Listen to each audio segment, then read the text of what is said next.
예, 여러분 안녕하세요. 이번 시간에도 이제 동물 주역 강의라는 책에서 좀 관련된 주역에 대한 설명을 좀 해드리도록 하겠습니다. 일단 주역의 상이 있죠. 주역의 상. 모양이 상자죠. 이 주역의 상에는 당연히 이제 이 양효라는 게 있고요. 그다음에 이제 음요라는 게 있죠. 이런 게 있습니다. 양효는 이렇게 쭉 길게 이렇게 가는 것이고요. 음요는 중간이 터져 있는 그런 모양입니다. 그래서 이제 이 양효와 음효를 보통 이제 이야기를 하는데, 보통 이제 주역의 괴는 이 밑에서부터 이제 위로 올라가는데 6개가 있죠. 6개가 있어요. 그래서 이제 그 제일 아랫부분은 처음 초자를 쓰고요. 초자. 그 다음에 위에는 2, 그 다음에 3, 그 다음에 4, 그 다음에 5가 되고요. 그 다음에 이제 마지막은 이제 상이라고, 상. 이렇게 해서 6개의 이제 효를 가지고 되죠. 이제 그게 이제 6개 효가 음계도 있을 수 있고 양계도 있을 수가 있습니다. 그래서 이제 그런 것들을 가지고 이 주역의 효를 이제 만들 수가 있습니다. 그래서 주역은 이제 전체를 합하면 이제 주역의 효가 이제 그 64개의 괴가 있어요. 64개. 괴가 64개의 괴가 있는데, 이 64의 괴가 이렇게 6개가 또 있지 않습니까? 그러니까 64 곱하기 6을 해야 되겠죠?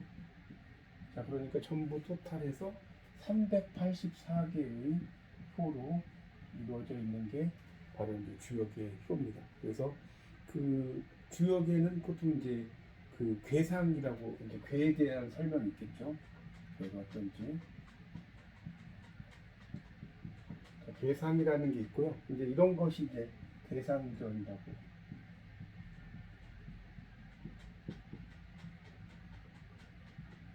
이야기할 수가 있겠고요. 그 다음에 이제 두 번째는 괴명, 그 괴의 이름이 있겠죠. 무슨 괴, 무슨 괴, 뭐 이런 괴의 이름이 있습니다. 이게 어떤 괴인지 그런 걸 설명하는 게 괴의 이름이 있고요. 그 다음에 이제 세 번째가 괴사, 괴에 대해서 이제 설명을 하겠죠. 괴에 설명을 할 수 있습니다. 이걸 이제 뭐 general characteristics라고 이야기할 수 있죠. 일반적인 특성.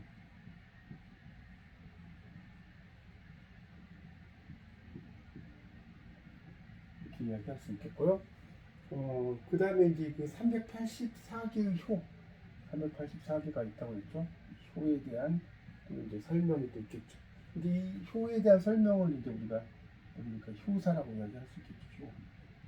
효에 대한 설명, 효사라고 이야기할 수 있겠고요. 이것은 이제 대상견이 아니고 소상견이라고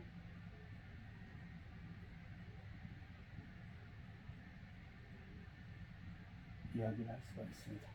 자, 이런 것들의 어떤 특징을 가지고 이제 여러분이 좀 보시면 되겠고, 그 예전에는 이제 이 점치는 분들이 상당히 좀 장애인들이 좀 많았다고 하죠. 뭐 곱추라든가 맹인이라든가 이런 분들이 이제 많았는데, 이제 그런 분들을 이제 그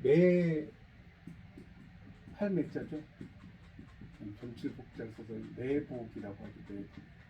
점 치는 걸 판다는 의미죠.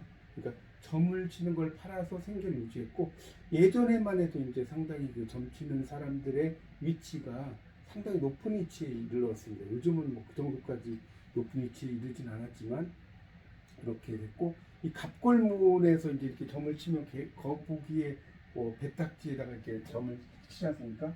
이렇게 연기를 부어서 그러면 이게 이제 뭐 이런 점들이 막 이렇게 이제 갈라지고 막 있겠죠.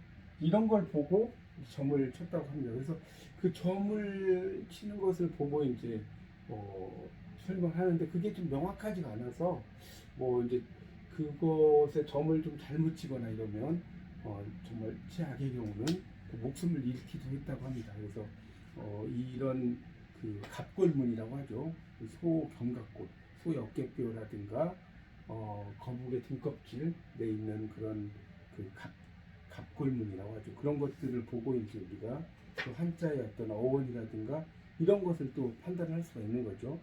자, 이번 시간에는 이제 전체적인 괴의 어떤 형상 이런 것들에 대한 설명을 드렸습니다. 다음 시간에 또 뵙겠습니다. 감사합니다.